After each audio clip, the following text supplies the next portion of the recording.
ये एक मर्डर के मामले में जेल था और करीब 4 साढ़े 4 साल जेल में रहने के बाद ये छूट कर आया।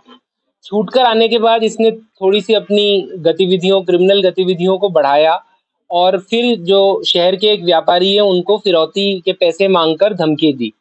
वो मामला एनईबी थाने में दर्ज हुआ जिसमें ये वांटेड था। इसकी अभी गिरफ्तारी नहीं हो पाई थी। इसी बीच इसने एक कोई सामाजिक सम्मेलन नाम से एक ऑफिशियल कार्यक्रम सा घोषित किया और उसकी परमिशन भी मांगी, जिस पर हमने जो है इसके गांव में दबिश दी। जब एनईबी एसएचओ और उसकी टीम ने दबिश दी तो ये जो है पकड़ में आ गया पुलिस की और पुलिस ने इनफैक्ट इसे अपनी गाड़ी में बिठा लिया था। परंतु इसके परिवार के लोग और महिलाएं बहुत बड़ी संख्या में इकट्ठी हुई और पुलिस की गाड़ी के शीशे तोड़ दिए और पुलिस के साथ मारपीट करी जिसकी वजह से ये जो है वहां पर बच के भाग गया था।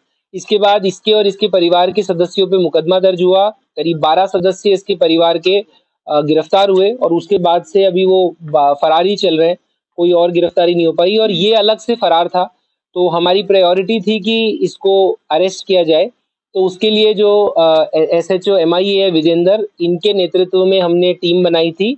इनके थाने की टीम थी और जो अपने डीएसपी की टीम थी उन्होंने साथ में इसको डेवलप किया और फिर महाराष्ट्र में जो कोल्हापुर है वहां से इसको अरेस्ट किया गया।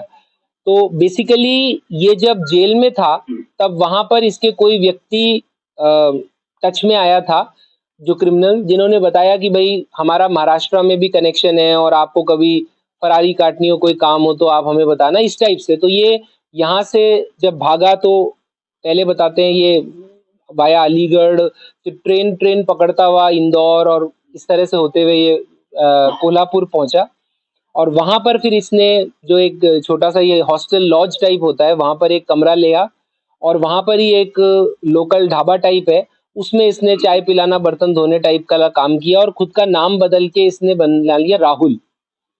और ये बताया कि मैं हरियाणा का रहने वाला हूँ, राहुल हूँ और काम वाम की मुझे ज़रूरत है। और वो जो व्यक्ति रहा होगा जेल में उसका रेफरेंस दिया होगा इसने और ये वहाँ पर नॉर्मल एक ज़िंदगी जी रहा था।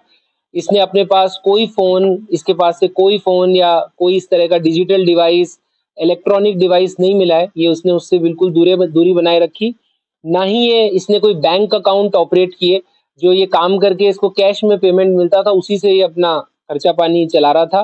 केवल एक बैग जिसमें कुछ कपड़े मिले, इसके अलावा इसके पास और कोई सामग्री भी नहीं मिली।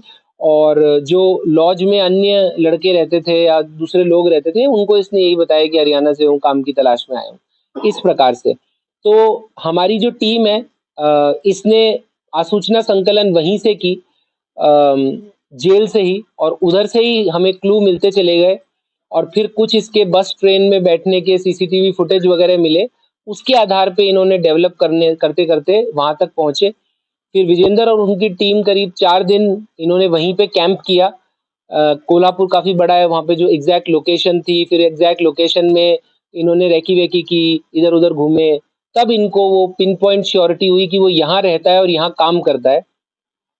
और उसके बाद इन्होंने जहाँ वो काम करता था वहां पर दबिश दे करके और उसको पकड़ा और तब इसने छूट के भागने की कोशिश भी की। कूदे फांद में इसके पैर में चोट भी लगी है, वो आज उसका मेडिकल करा देंगे जो भी आया छोटा मोटा। और फिर उसके बाद अब इसको गिरफ्तार किया जाएगा और जो 2 मुकदमे, पहले तो जो पुलिस पे हमले का मुकदमा है उसमें और उसके बाद जो व्यापारी को धमकी देने वाला मुकदमा है उसमें, और बाकी फिर आगे की कार्रवाई अमल में लाई जाएगी।